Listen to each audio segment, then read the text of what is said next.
Price the Lord. இன்றைய ஜீவாப்பம் மத்தேயு 5ஆம் அதிகாரம் 21, 22 வசனங்கள். கொலை செய்யாதிருப்பாயாக என்பதும் கொலை செய்கிறவன் நியாயத்தீர்ப்புக்கு ஏதுவாயிருப்பான் என்பதும் பூர்வத்தாருக்கு உரைக்கப்பட்டதென்று கேள்விப்பட்டிருக்கிறீர்கள். நான் உங்களுக்கு சொல்லுகிறேன், தன் சகோதரனை நியாயமில்லாமல் கோபித்துக் கொள்பவன் நியாயத்தீர்ப்புக்கு ஏதுவாயிருப்பான். தன் சகோதரனை வீணன் என்று சொல்லுகிறவன் ஆலோசனை சங்கத்தீர்ப்புக்கு ஏதுவாயிருப்பான். மூடனே என்று சொல்லுகிறவன் எரி நரகத்திற்கு ஏதுவாயிருப்பான். ஹல்லேலூயா. இந்த வாசித்த வேத வசனத்தின்படி கொலை செய்யாதிருப்பாயாக. இதை எல்லாருமே ஈஸியாக சொல்லிடுவாங்க. இந்த பிரமாணத்தை நாங்கள் எல்லாம் கடைபிடிக்கிறோம், நாங்கள் கொலை செய்கிறதில்ல அப்படின்னு சொல்லி. பரிசேர் சதுசேர் கூட அங்கே வெளியரங்கமான காரியங்களை தான் இம்பார்ட்டன்ஸ் கொடுத்தாங்க. அந்தரங்கத்தில் உள்ளார இன்னர் மைண்டில் அவங்க சிந்தையில் எண்ணங்களில் அவங்க நினைக்கிறது அந்த இதெல்லாம் அவங்க கவலைப்பட்டதே கிடையாது. ஆண்டவர் இயேசு கிறிஸ்து நியாயப்பிரமாணத்தை அழிக்கிறதற்கல்ல, அதை நிறைவேற்றுவதற்கே வந்தேன் என்று சொல்லுகிறார். அப்படின்னா இந்த 21ஆம் வசனத்திலிருந்து நாம் பார்க்க போனால் நியாயப்பிரமாணத்தில் ஒவ்வொரு காரியங்களையும் சொல்லி சொல்லி அதை இப்படி இருக்கிறத எப்படி இருக்கணும் அப்படின்னு சொல்லி ஆண்டவர் சொல்கிறார். எதுலன்னா 21ஆம் வசனத்திலேருந்து 48ஆம் வசனம் வரைக்குமே இதை பற்றி டீட்டெயிலாக ஆண்டவர் பேசுகிறாரு. அதாவது 20வது வசனத்தில் வேதபாரகர் பரிசேயர் என்பவர்களுடைய நீதியினும் உங்கள் நீதி அதிகமாக இராவிட்டால் பரலோக ராஜ்யத்தில் பிரவேசிக்க மாட்டீர்கள் என்று உங்களுக்கு சொல்கிறேன். ரொம்ப கிளியர் ஸ்டேட்மெண்ட் ஆண்டவர் சொல்கிறார்.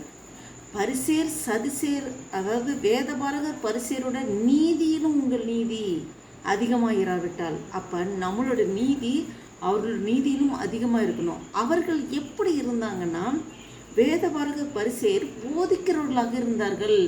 அவர்கள் வெளியரங்கமாய் தன்னை வெளியரங்கமாய் அவங்க அதான் ஆண்டவர் சொல்கிறார், அவங்க மாயக்காரர் என்று சொல்லி அவர் அவங்கக்கிட்ட ரொம்ப கடுமையாக ஆண்டவர் பேசுகிறத நம்ம பார்க்கலாம் அநேக இடத்துல. அப்போ அவங்களுடைய நீதியிலும் நம்மளோட நீதி அதிகமாக இருக்கணும். அதிகமாக இருக்கணும்னா ஆண்டவர் ஒவ்வொரு காரியங்களை பற்றி டீட்டெயிலாக எக்ஸ்பிளைன் பண்ணுறாரு.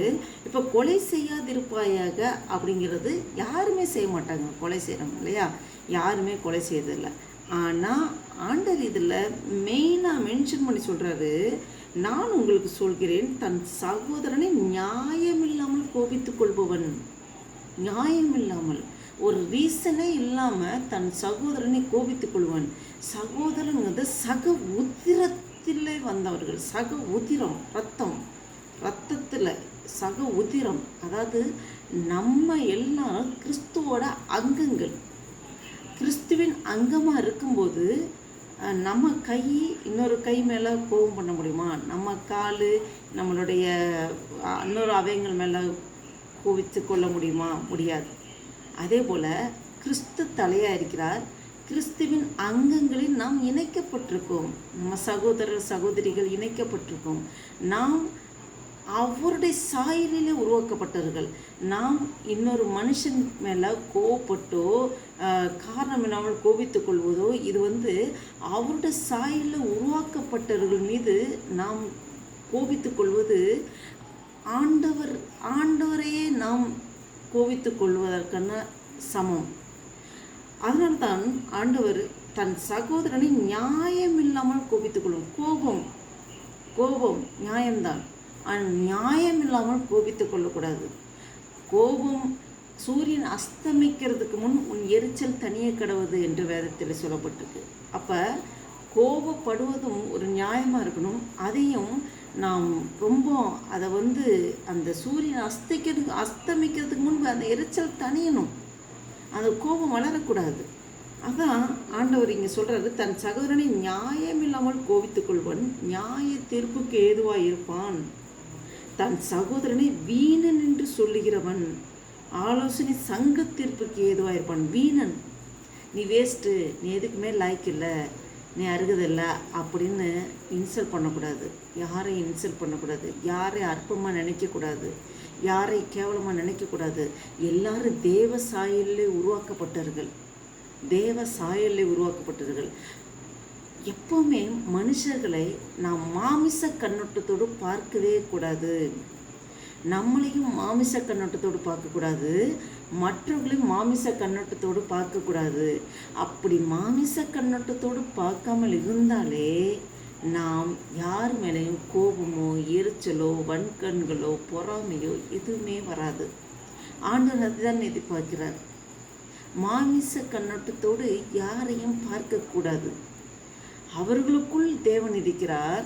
தேவ சாயலில் உருவாக்கப்பட்டவர்கள் மீது நாம் கோவப்படுவதோ, நீ வேஸ்ட்டு, நீ அருகதில்லை, நீ தகுதி இல்லை, நீ அற்பமாக இருக்க, கேவலமாக இருக்க, இப்படி நம்ம பேசக்கூடாது. நம் சிந்தைகளை நினைக்கக்கூடாது. அதான் ஆண்டவரத்தை சொல்கிறோம். அடுத்து மூடனே என்று சொல்லுகிறவன் நரகத்துக்கு ஏதுவாக இருப்பான். இது எவ்வளோ பெரிய வார்த்தைகள் பாருங்க. மூடனே என்று சொல்லுகிறவன் நரகத்துக்கு.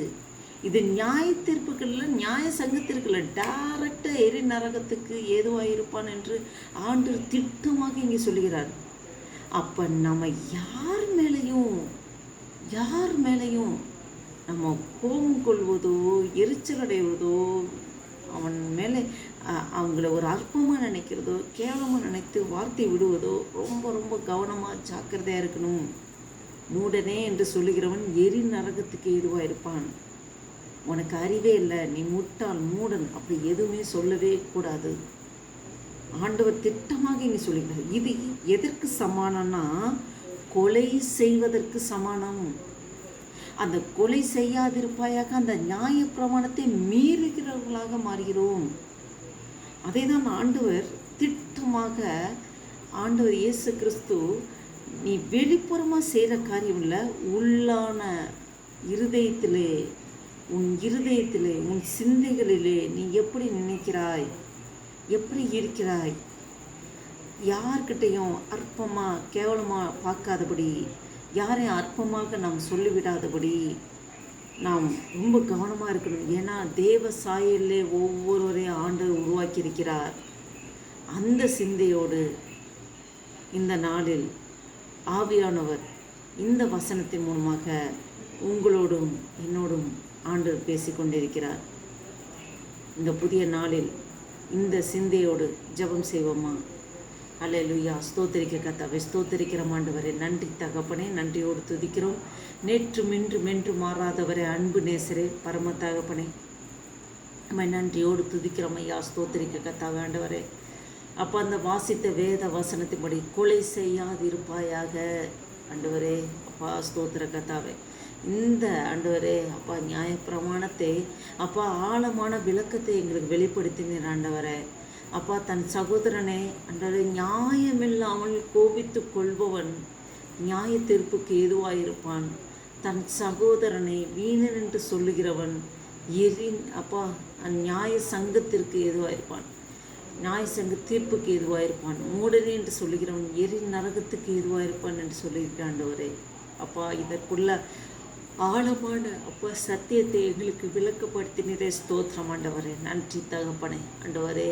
நாங்கள் யாரையும் அற்பமாக பார்க்காதபடி, யாரையும் கேவலமாக பார்க்காதபடி, அப்பா தேவையில்லாமல் காரணமே இல்லாமல் கோபித்து கொள்ளாதபடி ஆண்டவரே. அப்பா மூடனே, முட்டாள் இல்லை, அருகதை இல்லை, உனக்கு லாய்க்கு இல்லை, நீ எதுக்கும் உதவாதவன், அப்படி பெரிய பெரிய இந்த வார்த்தைகளை நாங்கள் யூஸ் பண்ணாதபடி, எங்கள் சிந்தைகளுக்கு கூட அப்படி எண்ணங்கள் வராதபடி அப்பா எங்களை நீங்கள் காத்து கொள்ளுங்க அப்பா.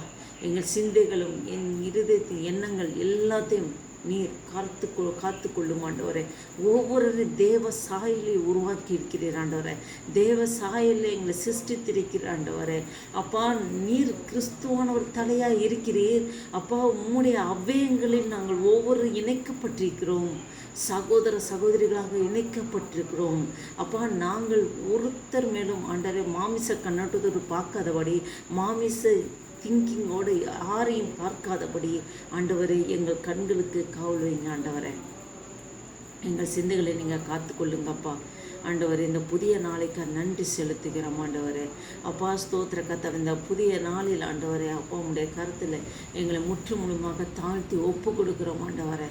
அப்பா ஸ்தோத்திர இந்த மார்ச் மாதம் 8ஆம் தேதி 2024 வருஷத்தை காணும்படியாக எங்கள் ஜீவன் சுகம் பலன் ஆரோக்கியத்தை நடத்தி வர கிருபைக்காக நன்றி செலுத்திக்கிறோம் ஆண்டவரே. இந்த புதிய நாளில் ஆண்டவரே ஆவியானவரே எங்களோடு இந்த வசனத்தின் மூலம் இடைப்பட்டீர் ஆண்டவரே. இந்த வசனத்தின்படி ஆண்டவரே நாங்கள் எங்களை முழுவதுமாக ஒப்பு கொடுக்கிறோம், அர்ப்பணிக்கிறோம் ஆண்டவரே. அப்பா ஸ்தோத்திரக்கத்தை உமக்கு பிரியமானபடி நடக்க எங்களை அனுதினமும் நீர் வழிநடத்துகிற தேவனாக இருக்கிறதுக்காக நன்றி செலுத்திக்கிறோம் ஆண்டவரே. அப்போ அந்த வீடியோவை கேட்டுக்கொண்டிருக்க பார்த்து கொண்டிருக்க ஒவ்வொரு மீது உங்களுடைய பிரசனை இறங்கட்டும் ஆண்டவரே. அடிமை மீது இறங்குவதற்கு நன்றி செலுத்துகிறோம். ஆசீர்வதிங்க, பலப்படுத்துங்க, பாதுகாத்துக்கணும். இயேசு கிறிஸ்து நாமத்தினால ஜெபிக்கிறோம் ஜீவன் நல்ல பிதாவே, ஆமென். என் ஆத்துமாவே கர்த்தரை ஸ்தோத்திரி, என் முழுவதும் பரிசுத்த நாமத்தை சோதரி. என் ஆத்துமாவே கர்த்தரை ஸ்தோத்திரி, கர்த்தர் செய்த சகல உபகாரம் மறவாதே. ஆமென், ஆமென். அல்லேலூயா. Praise the Lord. Thank you Jesus.